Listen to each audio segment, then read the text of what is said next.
حضرت سیدنا امیر المومنین فاروق اعظم رضی اللہ تعالیٰ عنہ کے دور خلافت کے کثیر واقعات ہیں۔ آج کی اس محفل میں آپ کو ایک واقعے کی طرف رہنمائی کروں۔ غور کیجئے گا کہ حضرت سیدنا امیر المومنین فاروق اعظم رضی اللہ تعالیٰ عنہ کو اللہ تبارک و تعالیٰ نے کیسی کیسی صلاحیتوں سے اللہ تعالیٰ نے آپ کو نوازا تھا۔ حضرت سیدنا امیر المومنین فاروق اعظم رضی اللہ تعالیٰ عنہ کا دور خلافت ہے سن 17 ہجری یا سن 18 ہجری۔ اس کا واقعہ ہے کہ عرب کے اندر میں قحط پڑ گیا، سوکھا پڑ گیا، بارش نہیں ہو رہی ہے، سبزہ نہیں ہوگا، کھیتیاں نہیں ہوگی، لوگوں کے پاس کھانے پینے کے لالے پڑ گئے، کھانے کے لیے سامان نہیں ہے، پینے کے لیے پانی نہیں ہے، یہاں تک کہ جانوروں کے حالات ایسے ہو گئے کہ جانور کو جب ذبح کیا جاتا تو اس کے بدن سے سرخ ہڈیاں نظر آتی تھی۔ ایسے حالات پیدا ہو گئے۔ امیر المومنین حضرت سیدنا عمر فاروق اعظم رضی اللہ تعالیٰ عنہ کے زمانے میں، اس لیے اس سال کو عام الرمادہ کہتے ہیں۔ رمادہ عربی زبان کا لفظ ہے، رمد کے معنی تھے خاک ہو جانا۔ تو چونکہ وہ ایسا وقت آ گیا تھا کہ جس وقت میں دور دور تک حالات ایسے ہو گئے تھے کہ لوگ کھانے کے لیے ترس رہے تھے، لوگ پانی کے لیے ترس رہے تھے، کھانے کے لیے کوئی پاس میں چیز نہیں، پینے کے لیے کوئی پاس میں چیز نہیں۔ مدینہ منورہ کے حالات بھی ایسے ہو گئے، اطراف و جوانب کے حالات بھی ایسے ہو گئے۔ چونکہ مدینہ منورہ دارالخلافہ تھا تو لوگ جو دور دراز کے قبیلے والے تھے وہ سفر کر کے مدینہ منورہ آ کر کے انہوں نے باہر قیام کر دیا، پڑاؤ ڈال دیا کہ مدینہ منورہ میں امیر المومنین فاروق اعظم رضی اللہ تعالیٰ عنہ ہے، وہ ہمارے لیے انتظام فرما دیں گے۔ یہ ایسا دور آ گیا۔ حضرت سیدنا امیر المومنین فاروق اعظم رضی اللہ تعالیٰ عنہ نے بیت المال میں جو بھی خزانہ رکھا ہوا تھا وہ سارا خزانہ لوگوں پہ لوٹا دیا، عوام کو ساری چیزیں آپ نے تقسیم فرما دی۔ اس کے بعد انتظار میں ہے کہ بارش ہو جائے گی تو کچھ کام بن جائے گا، لیکن بارش بھی نہیں ہو رہی ہے، حالات بہت نازک ہو چکے ہیں۔ مدینہ منورہ کے حالات بھی درست نہیں، اطراف و جوانب سے لوگ مدینہ منورہ کی طرف آ گئے ہیں، باہر لوگوں کا ہجوم لگا ہوا ہے۔ ایسے وقت میں حضرت سیدنا امیر المومنین فاروق اعظم رضی اللہ تعالیٰ عنہ کے لیے ایک امتحان کا وقت تھا، ایک ابتلا کا وقت تھا، آزمائش کا وقت تھا۔ دوسری طرف دشمنوں کی طرف سے بھی خدشہ لگا ہوا ہے کہ کئی ایسے حالات کو دیکھ کر کے دشمن کہیں حملہ نہ کر بیٹھے۔ فاروق اعظم رضی اللہ تعالیٰ عنہ نے ایسے وقت میں جو کردار انجام دیا ہے، روایت کرنے والے روایت کرتے ہیں کہ دنیا کا کوئی بھی لیڈر ایسا کردار انجام دے ہی نہیں سکتا جو کردار فاروق اعظم رضی اللہ تعالیٰ عنہ نے ایسے موقع پہ انجام دیا۔ حضرت سیدنا امیر المومنین فاروق اعظم رضی اللہ تعالیٰ عنہ نے سب سے پہلے تو آپ نے خود اپنے آپ پہ بھی پابندی لگا دی کہ اپنا آپ کا جو کھانا پینا تھا تو آپ کو چونکہ عموماً گھی کے ساتھ آپ روٹی تناول فرماتے تھے، لیکن جب ایسے حالات ہوئے لوگوں کے لیے بھی گھی ملنا مشکل ہو گیا تو فاروق اعظم رضی اللہ تعالیٰ عنہ نے قسم کھائی کہ اس وقت تک گھی کو نہیں ہاتھ لگاؤں گا اور اس وقت تک گوشت کو ہاتھ نہیں لگاؤں گا جب تک کہ لوگوں کے لیے ان چیزوں کی آسانیاں نہ میسر آ جائے۔ یہ فاروق اعظم رضی اللہ تعالیٰ عنہ نے امیر المومنین ہے، خلیفۃ المسلمین ہے۔ آج کا جو بادشاہ ہوتا ہے، آج کا جو حکمراں ہوتا ہے، اس کو عوام کی فکر نہیں ہوتی بلکہ اس کو سب سے زیادہ فکر اپنی خود کی ہوتی ہے۔ وہ یہ نہیں چاہتا کہ میرے خزانے سے مال ختم ہو جائے، لیکن فاروق اعظم رضی اللہ تعالیٰ عنہ نے درس دیا کہ خزانے میں جو کچھ ہے یہ سب عوام کا ہے۔ تو ضرورت کے وقت میں فاروق اعظم رضی اللہ تعالیٰ عنہ نے یہ نہیں سوچا، اس بات کا خدشہ نہیں اپنے دل میں رکھا کہ اگر عوام میں ساری چیزیں تقسیم کر دی جائے گی بیت المال خالی ہو جائے گا، نہیں، بلکہ آپ نے خدا کی مخلوق کا سارا مال خدا کی مخلوق کو لوٹا دیا۔ یہی نہیں بلکہ آپ نے یہ قسم کھا لی کہ جب تک لوگوں کے لیے آسانی نہیں میسر آئے گی اس وقت تک عمر گھی کو ہاتھ نہیں لگائے گا، اس وقت تک عمر گوشت کو ہاتھ نہیں لگائے گا۔ اور اس کے بعد ہوا ایسا کہ زیتون کے تیل اور روٹی سے آپ کی غذا ہوتی اور زیتون کا تیل آپ کو جو ہے آپ کی طبیعت کے موافق نہیں آتا تھا، جس کی وجہ سے آپ کی طبیعت بھی بگڑنے لگ گئی اور آپ کے چہرے کا جو رنگ تھا اس میں بھی تبدیلی آنے لگ گئی، اور یہاں تک کہ آپ جانتے ہیں کہ جب کسی کا کھانا تبدیل ہو جائے تو پیٹ میں بھی گرانی محسوس ہونے لگتی ہے، تکلیف محسوس ہونے لگتی ہے۔ جب پیٹ میں گڑگڑاہٹ ہوتی تو فاروق اعظم رضی اللہ تعالیٰ عنہ ارشاد فرماتے کہ تجھے جتنا گڑگڑانا ہے گڑگڑا لے، لیکن اس وقت تک تجھے گھی اور گوشت نہیں ملے گا جب تک کہ عام لوگوں کے لیے اس کی آسانی میسر نہ آئے۔ فاروق اعظم رضی اللہ تعالیٰ نے یہ کیا۔ دوسری چیز فاروق اعظم رضی اللہ تعالیٰ نے یہ بھی کی کہ فاروق اعظم رضی اللہ تعالیٰ عنہ جس سواری پہ سوار ہو کر کے نکلتے، آپ نے سواری پہ سوار ہونا بھی چھوڑ دیا۔ جب تک لوگوں کے لیے آسانی نہیں ہوگی، عمر بھی کسی آسانی کو قبول نہیں کرے گا۔ حضرت سیدنا فاروق اعظم رضی اللہ تعالیٰ عنہ کی اہلیہ محترمہ نے گھی کا ایک کین 60 درہم میں خریدا اور فاروق اعظم رضی اللہ تعالیٰ کی خدمت میں لے کے آئی۔ جانتی تھی کہ ان کو گھی چلتا ہے۔ فاروق اعظم رضی اللہ تعالیٰ نے کہا کہ یہ کہاں سے لائی؟ کہنے لگی کہ تم نے جو نفقہ دیا تھا اس سے نہیں، بلکہ میرا جو مال ہے اس سے لے کر کے آئی۔ فاروق اعظم نے یہی جواب دیا کہ جب تک مسلمانوں کے لیے آسانی نہیں ہو جاتی اس وقت تک عمر اس کا استعمال نہیں کر سکتا۔ عزیزان ملت اسلامیہ، یہ حضرت سیدنا امیر المومنین عمر فاروق اعظم رضی اللہ تعالیٰ عنہ کا کردار۔ اس کے بعد حضرت سیدنا امیر المومنین فاروق اعظم رضی اللہ تعالیٰ خاموش نہیں بیٹھے، بلکہ آپ نے دیگر صوبوں میں جو حکمران تھے، مصر کے حکمران حضرت سیدنا عمرو بن عاص رضی اللہ تعالیٰ کو خط لکھا کہ جتنی جلدی ہو سکے مصر سے ریلیف بھیجی جائے۔ آج جو ریلیف بھیجنے کا رواج چل رہا ہے، امداد کرنے کا رواج چل رہا ہے، اس کی بنیاد ڈالنے والی ذات امیر المومنین فاروق اعظم رضی اللہ تعالیٰ کی ذات۔ حضرت سیدنا امیر المومنین فاروق اعظم رضی اللہ تعالیٰ عنہ نے مصر کے گورنر حضرت عمرو بن عاص رضی اللہ تعالیٰ کو خط لکھا کہ جتنی جلدی ہو سکے اور زیادہ سے زیادہ ہو سکے امداد یہاں پہ پہنچائی جائے۔ دوسری طرف عراق میں خط لکھا حضرت سیدنا سعد بن ابی وقاص رضی اللہ تعالیٰ عنہ کو کہ وہاں سے جو امداد بھیجی جا سکتی ہے وہ امداد بھیجی جائے۔ حضرت سیدنا سعد بن ابی وقاص رضی اللہ تعالیٰ کو خط لکھا۔ حضرت سیدنا ابو عبیدہ بن جراح رضی اللہ تعالیٰ کو خط لکھا کہ جتنی جلدی ہو سکے امداد پہنچائی جائے۔ حضرت سیدنا امیر معاویہ رضی اللہ تعالیٰ عنہ کو شام خط لکھا کہ جتنی جلدی ہو سکے امداد مدینے کی طرف روانہ کی دی جائے۔ تو سب سے پہلے امداد لے کر کے آنے والی ذات حضرت سیدنا ابو عبیدہ بن جراح رضی اللہ تعالیٰ کی ذات تھے کہ اپنے ساتھ میں 2000 اونٹ لے کر کے آئے اور 2000 اونٹ کے اوپر پورا ساز و سامان لدا ہوا ہے لے کر کے مدینہ منورہ آئے۔ حضرت سیدنا امیر المومنین فاروق اعظم رضی اللہ تعالیٰ عنہ کی قیادانہ بصیرت کی جتنی داد دی جائے کم ہے۔ حضرت سیدنا ابو عبیدہ بن جراح رضی اللہ تعالیٰ عنہ جب یہ امداد لے کر کے آئے تو فاروق اعظم رضی اللہ تعالیٰ عنہ نے خود سے وہ امداد تقسیم نہیں کی، بلکہ حضرت ابو عبیدہ کو کہا کہ خود جا کر کے اپنے ہاتھوں سے لوگوں کے درمیان تقسیم فرما لو۔ بزرگان دین فرماتے ہیں کہ آخر اس میں حکمت کیا ہو سکتی ہے؟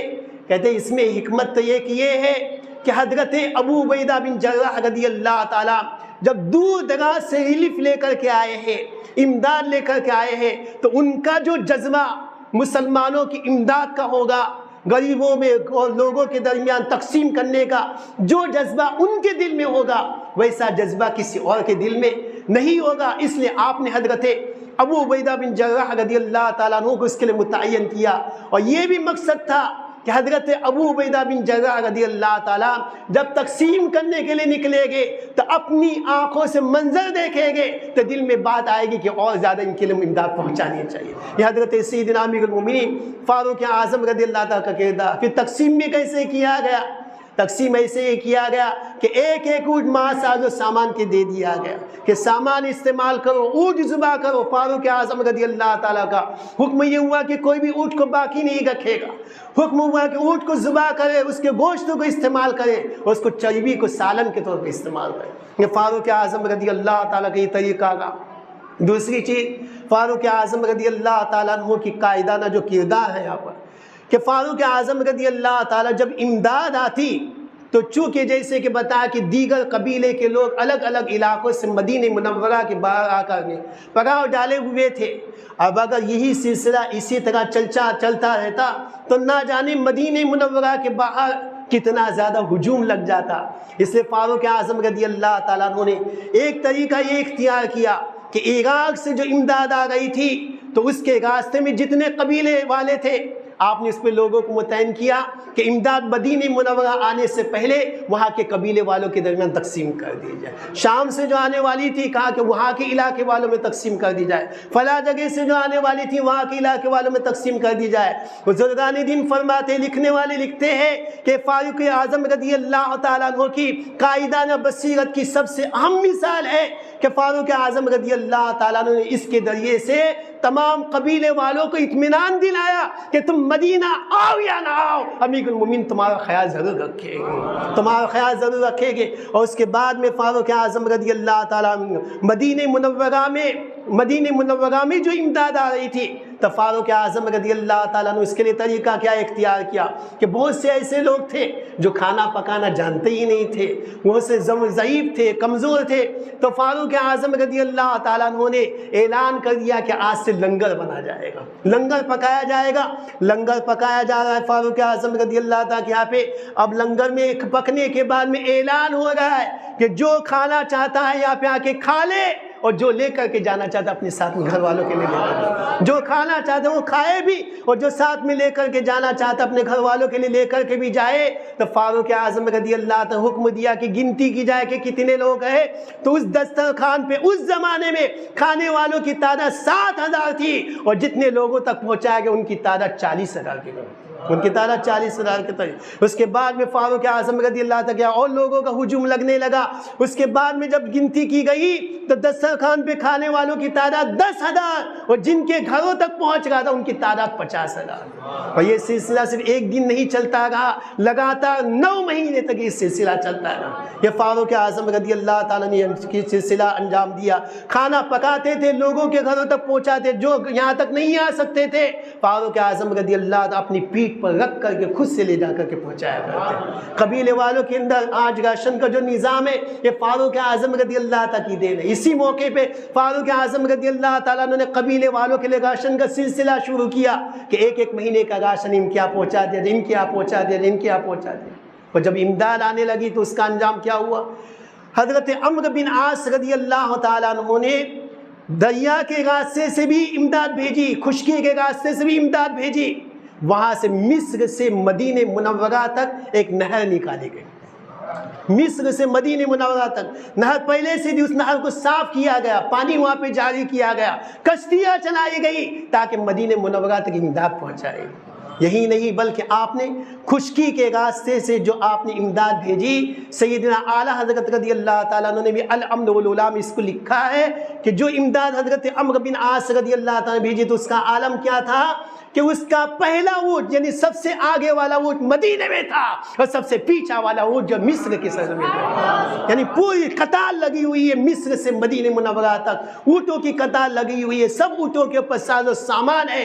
فاروق اعظم رضی اللہ تعالیٰ اللہ کا شکر ادا کیا، ایک ایک اونٹ سب کو دے دیا جا رہا ہے ساز و سامان کے ساتھ میں کہ کھاؤ آٹا وغیرہ سب لو، اونٹ کو ذبح کرو، گوشت کھاؤ، اس کی چربی کو سالن کے طور پہ استعمال کرو اور جس تھیلے کے اندر میں سامان آگا اس کو بھی تم اپنے استعمال میں کرو. یہ سیدنا فاروق اعظم رضی اللہ تعالیٰ کے تو سیدنا امیر المومنین فاروق اعظم رضی اللہ تعالیٰ کے ساتھ یہ 9 مہینے تک یہ سلسلہ چلتا رہا. اس کے بعد ہوا ایسا کہ امیر المومنین فاروق اعظم رضی اللہ تعالیٰ کا یہی دور ہے، ایک اعرابی اللہ کے حبیب صلی اللہ علیہ وسلم کے روضہ مبارک پہ آتا ہے. آقا کریم صلی اللہ علیہ وسلم اپنے چاہنے والوں کو خیال رکھتے. یہ چیز پہلے بھی ہو سکتی تھی، پہلے دن بھی ایسا ہو سکتا تھا، لیکن فاروق اعظم رضی اللہ تعالیٰ کا کردار لوگوں کے نزدیک واضح کرنا تھا، اللہ کو بتانا تھا کہ میرے نبی صلی اللہ تعالی علیہ وسلم کے خلیفہ فاروق اعظم رضی اللہ تعالیٰ کی شان کیا، ان کی قائدانہ شان کیا ہے. حضرت سیدنا امیر المومنین فاروق اعظم رضی اللہ تعالیٰ عنہ 9 مہینہ گزر چکا ہے. ایک اعرابی آقا کریم صلی اللہ علیہ وسلم کی قبر مبارک پہ آتا ہے. آنے کے بعد کہتے ہیں یا رسول اللہ صلی اللہ تعالی علیہ وسلم کرم فرما دیجئے، نظر کرم فرما دیجئے، امت ہلاک ہو رہی ہے۔ استغاثہ کر رہا ہے، سرکار سے مانگ رہا ہے، مانگتے مانگتے آنکھ لگ گئی، آنکھ لگی۔ خواب میں آقا کریم صلی اللہ علیہ وسلم کی زیارت ہوئی۔ آقا کریم صلی اللہ علیہ وسلم نے ارشاد فرمایا کہ جاؤ عمر کو سلام کہنا اور کہنا کہ جلدی ہی بارش ہونے والی ہے، جلدی بارش ہونے والی ہے، اور کہا کہ عقل سے کام لو، عقل سے کام لو۔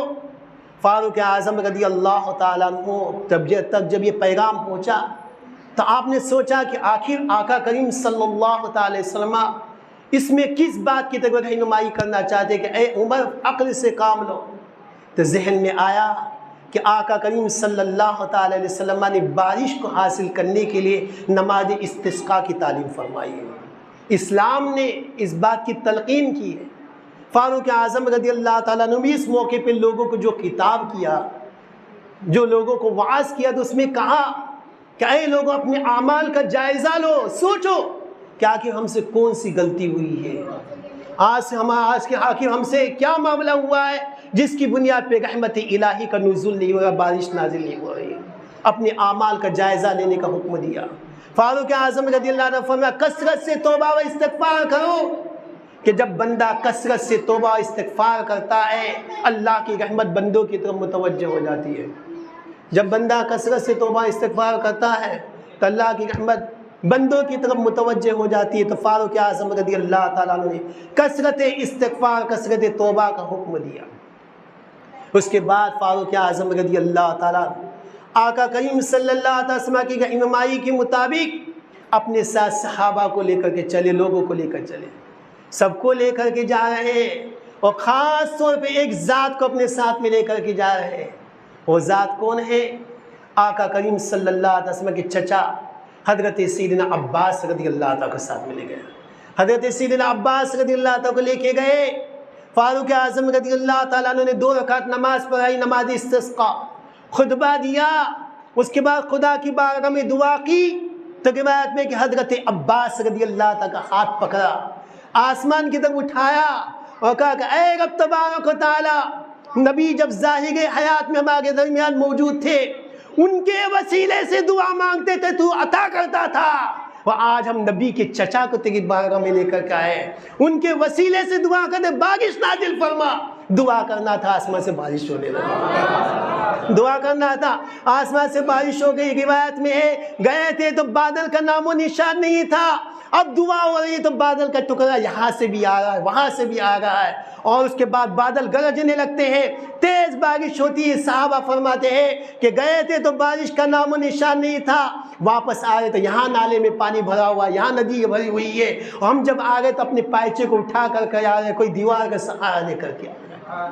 یہ اللہ کے حبیب صلی اللہ علیہ وسلم کے چچا کو وسیلہ بنایا، بتایا کہ اہل بیت کی شان کیا ہے، اہل بیت کی شان کیا ہے۔ یہ فاروق اعظم رضی اللہ تعالیٰ واضح فرمایا، حالانکہ اللہ نے خود فاروق اعظم رضی اللہ تعالیٰ کی زبان میں تاثیر عطا فرمائی ہے، کرامتوں سے نوازا ہے، زبان کو پر تاثیر بنایا ہے، لیکن فاروق اعظم رضی اللہ تعالیٰ عنہ حضرت عباس رضی اللہ تعالیٰ کے وسیلے سے دعا مانگ کر کے بتانا چاہتے ہیں کہ اللہ کے حبیب صلی اللہ تعالی علیہ وسلم کو جن سے سب سے زیادہ محبت ہے تم ان سے محبت کرنے والے بن جاؤ، اور ان کے وسیلے سے دعا مانگو، اللہ تمہیں ضرور عطا فرمائے گا۔ یہ فاروق اعظم رضی اللہ تعالی عنہ